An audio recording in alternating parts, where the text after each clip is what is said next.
देवी गावात. एवढी वर्ष आम्ही कार्यक्रमाला येतो, झेंडावंदन करतो आणि जातो.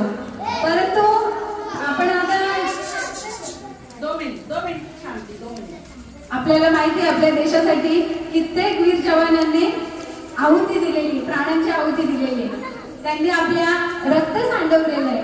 परंतु आपण पण जेव्हा समाजामध्ये राहतो त्यावेळेला आपण कोणासाठी रक्त तर नाही देऊ शकत. आता वीर जवानांनी आपल्या देशासाठी रक्ताची म्हणजे प्राणाची सुद्धा पर्वा केली नाही. पण आपण काय करू शकतो?